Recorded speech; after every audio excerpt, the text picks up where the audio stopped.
नमस्कार विद्यार्थी मित्रांनो, इयत्ता 10वी विज्ञान भाग 2च्या तिसऱ्या प्रकरणाला आज आपण सुरुवात करणार आहोत. सजीवातील जीवन प्रक्रिया भाग 2. दुसऱ्या प्रकरणामध्ये सजीवातील जीवन प्रक्रिया भाग 1 मध्ये आपण ऊर्जा निर्मिती हा घटक अभ्यासला. ऊर्जा निर्मिती, ऑक्सिश्वसन, विनॉक्सिश्वसन, कर्बोदके, प्रथिने, मेद यांच्यापासून कशा प्रकारे ऊर्जा निर्मिती केली जाते, तसेच आपल्या विविध अन्न घटक जे आपण खातो त्या अन्न घटकाचा आपल्या शरीरामध्ये नेमका काय रोल आहे त्याचाही आपण अभ्यास केला. तसेच अजून एक महत्त्वाची प्रक्रिया पेशी विभाजन ही सुद्धा आपण अभ्यासलेली आहे. आता सजीवातील जीवन प्रक्रिया भाग 2 मध्ये आपण प्रजनन ही जीवन प्रक्रिया जी आहे या जीवन प्रक्रियेचा आपण इथं सखोल अभ्यास करणार आहोत. यामध्ये प्रजननाचे लैंगिक व अलैंगिक प्रजनन हा भाग आपण अभ्यासणार आहोत. प्रजनन आणि आधुनिक तंत्रज्ञान, लैंगिक आरोग्य आणि लोकसंख्या विस्फोट या मुद्द्यांवर या पाठामध्ये आपण चर्चा करणार आहोत. तर पाठाच्या सुरुवातीला तुम्हाला पान नंबर 18 वरती काही प्रश्न दिलेले आहेत. पान नंबर 22 वरती प्रश्न दिलेले आहेत आणि थोडे आठवा असे हे प्रश्न आहेत. तर आपण या प्रश्नांची इथं चर्चा करूया. बघा, पहिला प्रश्न आहे, सजीवातील महत्त्वाच्या जीवन प्रक्रिया कोणत्या आहेत? आता सजीवामध्ये महत्त्वाच्या जीवन प्रक्रिया कोणत्या आहेत? तर सजीवामध्ये आपल्याला पोषण, त्यानंतर परिवहन किंवा त्याला प्राण्यांमध्ये असणारं रक्ताभिसरण, त्यानंतर श्वसन, उत्सर्जन, नियंत्रण ह्या अनेक प्रक्रिया आपल्या शरीरामध्ये होतात आणि ह्या सर्व जीवन प्रक्रिया सजीवांसाठी आवश्यक आहेत. आणि त्यापैकी एक महत्त्वाची जीवन प्रक्रिया प्रजनन ही सुद्धा आहे. म्हणजे पोषण आहे, श्वसन आहे, परिवहन किंवा रक्ताभिसरण त्याला म्हणतो, उत्सर्जन, त्यानंतर नियंत्रण, समन्वय व नियंत्रण या सर्व संस्था आपल्या महत्त्वाच्या प्रक्रिया आपल्या शरीरामध्ये होत असतात. आता दुसरा प्रश्न आहे, शरीरात ऊर्जा निर्मितीसाठी कोणकोणत्या जीवन प्रक्रिया आवश्यक आहे?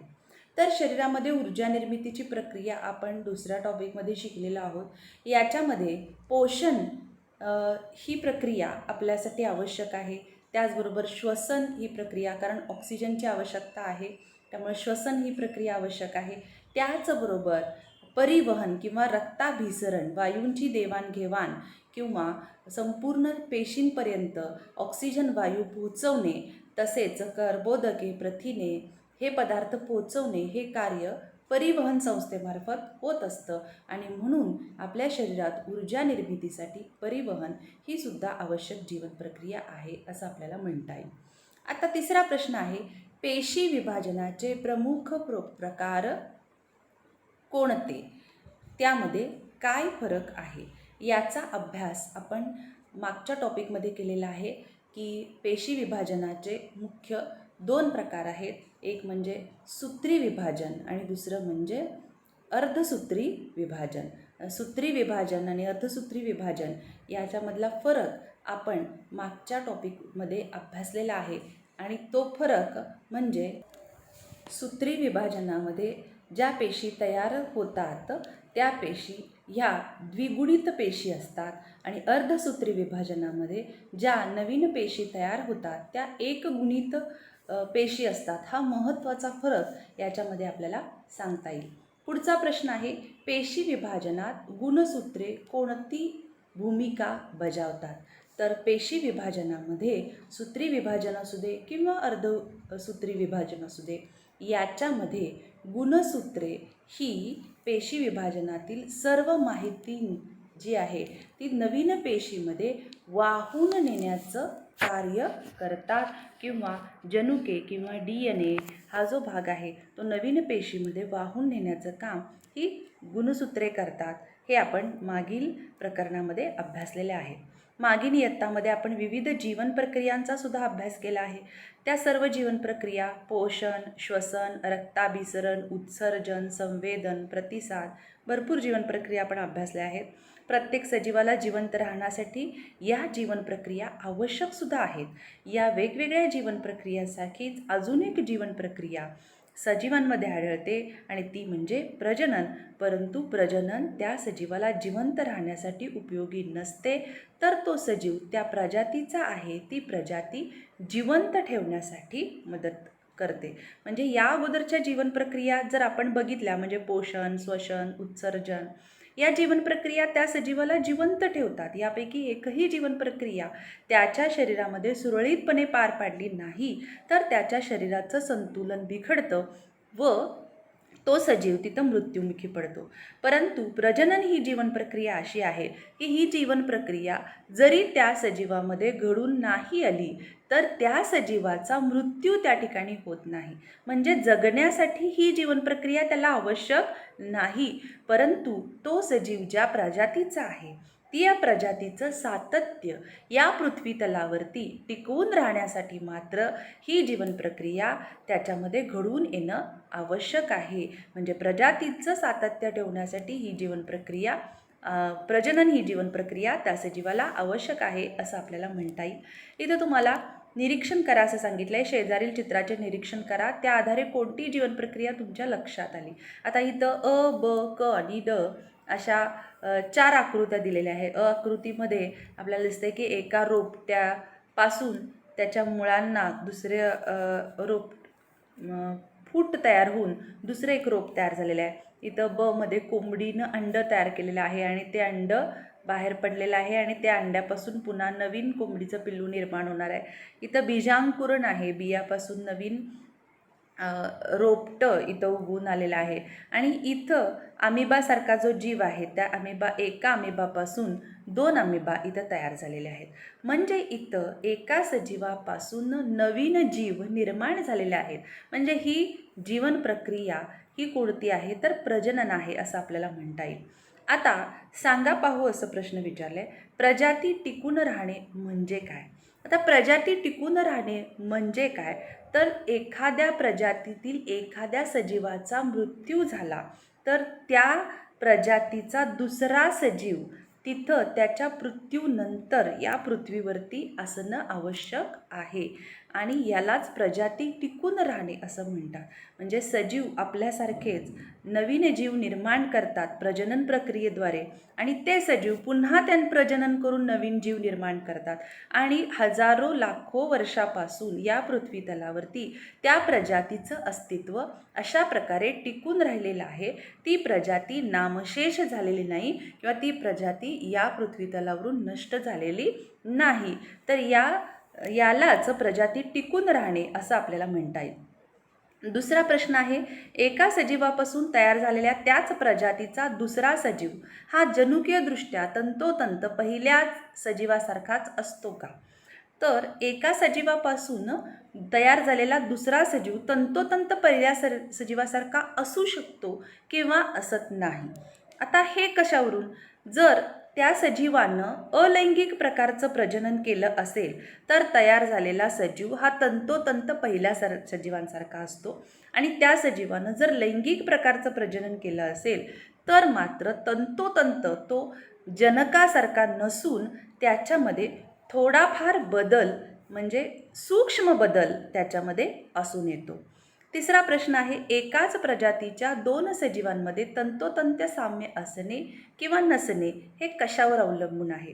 आत्ताच आपण चर्चा केली, एकाच प्रजातीच्या 2 सजीवांमध्ये तंतोतंत साम्य असणे किंवा साम्य नसणे हे कशावर अवलंबून आहे?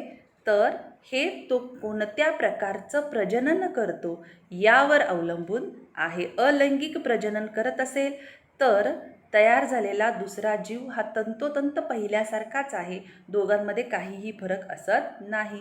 मात्र तो सजीव जर लैंगिक प्रकारचं प्रजनन करत असेल तर त्यामध्ये थोडाफार बदल हा असू शकतो. चौथा प्रश्न, एका सजीवापासून त्याच प्रजातीचा नवीन सजीव तयार होणे आणि पेशी विभाजन याचा काय परस्पर संबंध आहे? म्हणजे एका सजीवाचा त्याच प्रजातीचा नवीन सजीव तयार होतो. नवीन सजीव तयार होण्यासाठी तो नवीन जीव निर्माण होण्यासाठी जनकाच्या पेशी विभाजन या प्रक्रियेद्वारेच तो नवीन जीव निर्माण होत असतो आणि हे पेशी विभाजन दोन्ही प्रकारचं असू शकतं, सूत्री विभाजन आणि अर्धसूत्री विभाजन या दोन्ही प्रक्रियांचा त्याच्यामध्ये समावेश आहे. एका सजीवांपासून त्याच प्रजातीचा नवीन सजीव तयार होण्याच्या प्रक्रियेला प्रजनन असं म्हणतात. प्रजननाची व्याख्या इथं आपल्याला दिलेली आहे. सजीवांच्या अनेक वैशिष्ट्यपूर्ण लक्षणांपैकी प्रजनन हे एक विशेष लक्षण आहे.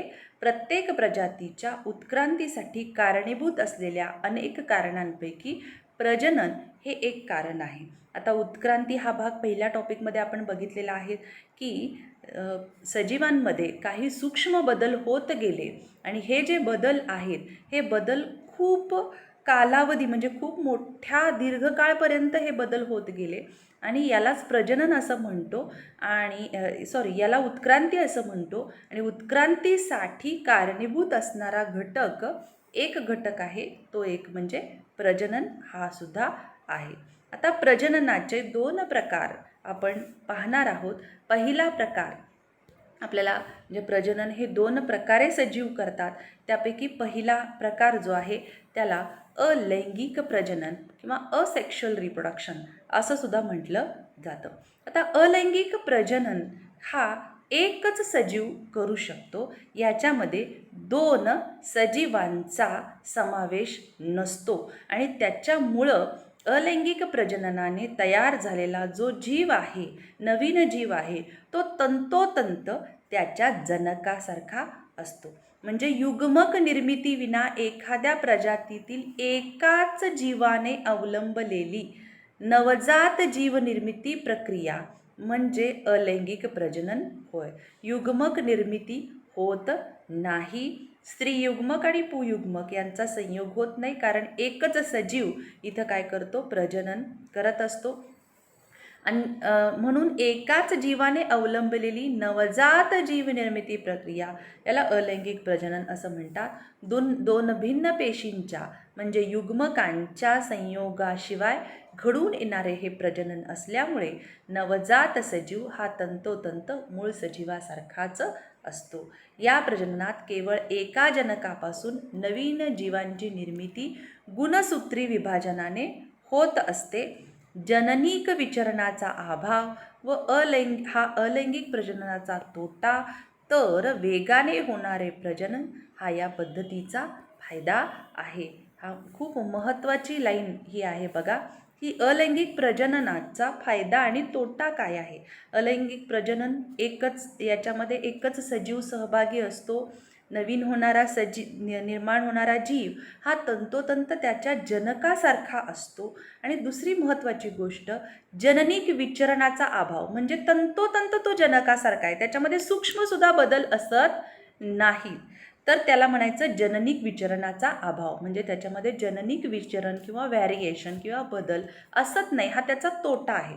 आणि जर तसं झालं नाही, तोटा का म्हणायचं, कोणत्याही प्रकारचा बदल नवीन जीवामध्ये झाला नाही तर उत्क्रांती त्या ठिकाणी होणार नाही. आणि उत्क्रांती ही दीर्घकाळ आणि सतत सुरू राहणारी प्रक्रिया आहे हे आपणास माहीत आहे. आणि सजीवांमध्ये उत्क्रांती झालेली आहे आणि म्हणूनच त्या सजीवाचं अस्तित्व या पृथ्वीवरती टिकून आहे हे सुद्धा आपल्याला माहीत आहे. म्हणून जननिक विचरणाचा अभाव हा काय आहे, या अलैंगिक प्रजननाचा तोटा आहे.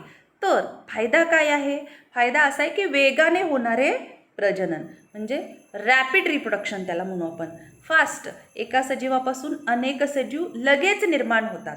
वेगाने होणारे प्रजनन, लैंगिक प्रजननासाठी थोडासा वेळ लागतो, कारण लैंगिक प्रजनन करण्यासाठी तो सजीव पहिल्यांदा परिपक्व व्हावा लागतो आणि त्यानंतर तो लैंगिक प्रजनन करतो. तर लैंगिक प्रजननामध्ये थोडासा वेळ लागू शकतो, परंतु अलैंगिक प्रजननामध्ये हे प्रजनन रॅपिड म्हणजे अतिशय वेगाने होते, हा त्याचा फायदा. म्हणजे अलैंगिक प्रजननाचा फायदा आणि तोटा दोन्ही आपल्याला माहीत असलं पाहिजे. तर यानंतर पुढच्या लेक्चरमध्ये आपण अलैंगिक प्रजनन एकपेशीय सजीवांमध्ये आणि बहुपेशीय सजीवांमध्ये कसे होते याचा अभ्यास आपण करणार आहोत.